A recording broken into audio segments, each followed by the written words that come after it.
안녕하십니까, 이시영TV입니다. 제가 오늘은 묘한 그림을 들고 나왔습니다. 이 그림은 균형을 잃은 사회를 정말 잘 표현한 이런 그림으로 오늘의 한국 사회를 정말 잘 그려낸 이런 그림입니다. 여러분 한번 보십시오. 우선 이 왼편 쪽에 축이 굉장히 기울어져 있습니다.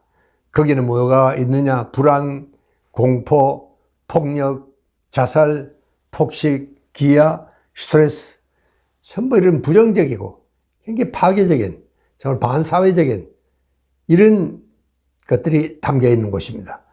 이런 상태가 되면 여러분 우리 뇌 속에는 투쟁 도피 호르몬이 분비가 됩니다. 굉장히 공격적인 노르아드레날린이라는 아주 공격적이고 전투적인 이런 호르몬이 분비가 되게 되어 있습니다.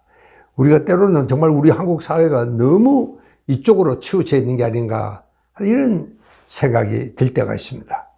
이 반대쪽은 정말 평화, 휴식, 편안, 행복, 안전, 즐거움 이런 긍정적인 정서들이 잔뜩 담겨 있는 이런 곳입니다. 여러분 그럴 때는 우리 몸에 이 행복하고 정말 애정이 넘치는 이런 호르몬이 분비가 됩니다. 그게 바로 세로토닌과 옥시토신입니다. 여러분 세상에 어떻게 좋은 일만 있을 수 있습니까? 나쁜 일도 당연히 있어야죠. 또 있게 됩니다. 아직도 우리 한국 사회는 이런 폭력의 잔재라든가 세로토닌 기운이 아직도 완전히 미치지 못하는 이런 구석도 많습니다. 여러분 우리가 상당히 잘 살게 되었습니다.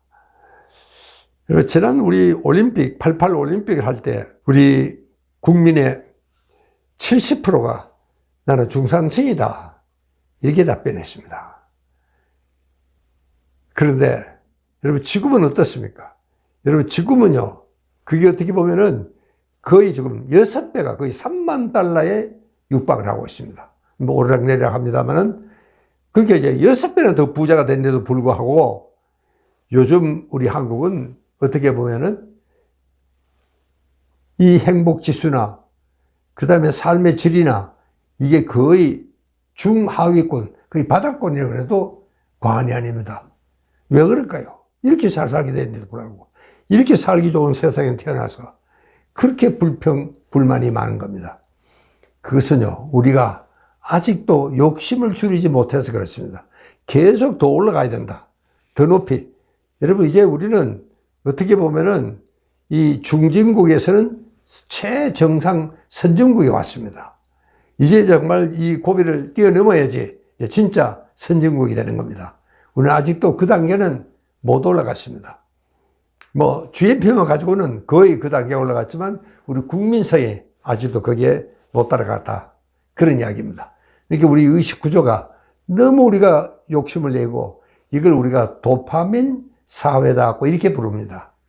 도파민 사회라 하는 것은 욕심입니다. 여러분 도파민이라는 것은 이게 우리 뇌에 많이 분비가 되면 분비가 될수록 기분이 좋습니다. 그러나 이 도파민적인 쾌감을 얻으려면 경쟁을 해야 됩니다. 내가 스포츠에 이긴다거나 혹은 또 돈을 많이 번다거나 혹은 또 내가 직장에 아주 승진을 했다든가 그게 내가 노력한 데 대한 보상이 돌아올 때 기분이 참 좋지 않습니까? 그게 바로 쾌락, 보수의 원칙입니다. 그러니까 우리 한국 사람들은 아직도 이만하면 됐다고 생각하는 사람들은 거의 없고 아직도 더 올라가야 된다 하는 생각을 하고 있습니다. 그걸 더 올라가면 기분 좋죠. 도파민이, 쾌락 물질이 분비가 됩니다. 그러나 여러분 못 올라가면 어떻게 됩니까? 즉각 불만이 터지는. 여러분 저는 어떻게 보면 우리 한국 사회, 한국인의 이런 사회 심리가 아직도 도파민적인 이런 욕심이 주를 이루고 있다. 저는 그렇게밖에 해석을 할 수가 없습니다. 그러니까 어떻게 보면은 아직도 욕심이 너무 많은 겁니다.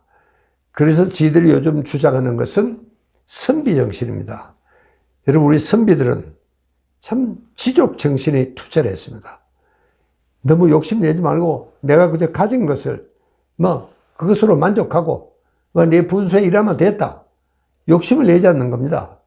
이게 바로 선비들입니다. 이렇게 선비들의 삶은 정말 참 정갈하고 그 다음에 청빈을 사랑하고 가난해도 맑게 가난하겠다. 그런 이야기입니다. 그러니까 자기가 가진 것을 내가 만족하고 그렇게만 살면은 지금 우리는 내가 안 가진 것을 더 가지려고 그러니까 이게 못 가지면 불평, 불만이 터지는 겁니다. 그러니까 모든 불평, 불만은 제가 보기에는 욕심에서 출발합니다. 자, 뭐, 이만하면 됐다. 하는 이야기를 해야 되는데 이게 정말 잘 안 되는 것 같습니다. 이게 정치인들도 우리는 아직도 더 올라가야 된다. 그렇게 우리가 뭐 국력을 더 신장을 시켜야 된다. GNP가 더 올라가야 된다. 그래야지 아마 표가 나오는 거죠. 여러분, 이제는 정말 여당이고 야당이고 정치인들은 우리 국민들에게 솔직히 우리 어려움을 이야기를 해야 됩니다. 여러분, 이제 우리가 참 이만하면 된 거 아닙니까? 이런 이야기를 누군가가 할 수 있어야 되는데 아직도 그런 이야기를 하는 사람은 없습니다. 그러나 여러분, 우리가 정말 이렇게 이 극심한 경쟁 사회, 무한 정말 이 투쟁 또 극단의 이기주의가 팽배한 이 사회에서 무슨 그런 낡은 선비 정신이냐, 이 박사. 그런 이야기를 할 수도 있습니다. 저도 그런 이야기를 듣곤 합니다. 그러나 실제로 우리가 이 정신만은 정말 없애서는 안 되는 정말 이 선비 정신의 부활이야말로 오늘 우리가 정말 깊이 새겨야 되지 않겠느냐. 여러분, 이제 우리는 정말 우리 욕심만 채울 게 아니고 정말 가난한 이웃도 돌봐야 되고 또 정말 지구촌 구석구석에 우리가 할 수 있는 구원의 손길을 우리가 뻗쳐야 됩니다. 그래서 정말 참 이 인류 복지를 위한 이런 넓은 생각을 우리가 갖고 있어야 됩니다. 우리 조상들도 참 가난했습니다. 우리 역사에 뭐 넘치는 그런 적이 없었습니다. 정말 춥고 가난하고 배고픈 이런 정말 역사를 갖고 있었지만 그래도 우리 선비들의 정신은 정말 고결했습니다. 그래서 우리 선비 정신의 첫 번째가 홍익인간이다. 우리 인간 사회를 위해서 정말 넓게 정말 모든 국민들에게 인간에게 정말 이익이 넓게 돌아가는 그런 그 홍익인간 정신을 항상 정말 주장을 했었습니다. 여러분, 그렇다고 저는 무슨 종교적인 예수의 큰 사랑이나 부처님의 큰 자비라든가 이런 걸 이야기하는 건 아닙니다. 그저 우리 이웃의 작은 정성을 베풀고 하는 그것만으로도 충분합니다. 여러분, 지금 자본주의 이상의 이상적인 주인은 없다고 이야기를 합니다, 학자들은. 단, 그 자본주의가 잘 유지가 되려면, 여러분, 미국에는 이 청교도 윤리가 살아 있습니다. 그렇지 않은 사람들도 물론 많습니다. 그러나 그 바탕에는, 미국 정신의 바탕에는 청교도 윤리가 살아 있습니다.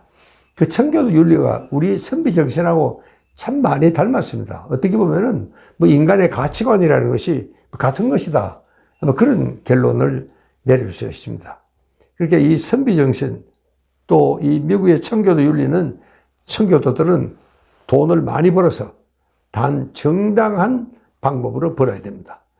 어떻게 부정을 한다거나 그런 게 아니고 정말 페어 플레이. 그 사람들은 이 공정하다고 하는 말을 참 잘 씁니다. 페어하다고 하는 말을 잘 씁니다. 이렇게 페어하게 돈을 벌어서, 많이 벌어서, 그리고 많이 모아서, 그리고 많이 베푼다. 이게 청교도 윤리입니다. 여러분, 이 정신이 살아야지 비로소 자본주의가 살아날 수 있습니다. 이 미국의 그런 청교도 윤리를 다시 한번 오늘의 우리 한국인으로서 한번 새겨봐야 됩니다. 그럼 우리 선비 정신과 청교도 윤리가. 여러분, 우리는 지금도 이 부자 같은 역사가 그렇게 오래지가 않습니다. 그렇게 잘 살게 된, 여러분, 재벌의 역사라는 것이 얼마나 됐습니까? 아직 100년도 안 됐어요, 사실은요. 그래서 여러분, 서점에 가도 어떻게 하면 돈을 벌 수 있을까 하는 책들은 이렇게 나와 있는데 어떻게 하면 이 부를 많은 사람들에게 골고루 넣을 수 있을까? 여기에 대한 책은 별로 없는 것 같습니다. 이게 돈을 모으는 방법까지는 아는데 어떻게 하면 베풀 수 있을까? 그런 이야기는 별로 논의가 되는 것 같지가 않습니다. 여러분, 이제 우리도 이런 시대가 왔다 하는 생각을 저는 하고 있습니다. 그래서 우리 선비 정신을 살려서 정말 참 많은 사람들에게, 참 우리 손길이 필요한 사람에게 우리가 아낌없이 내가 할 수 있는 일을 베풀고 나누는 그런 정신을 우리가 이제는 이어받아야 되겠다 하는 그런 생각을 다시 하면서 오늘 이 시간을 마치겠습니다. 감사합니다.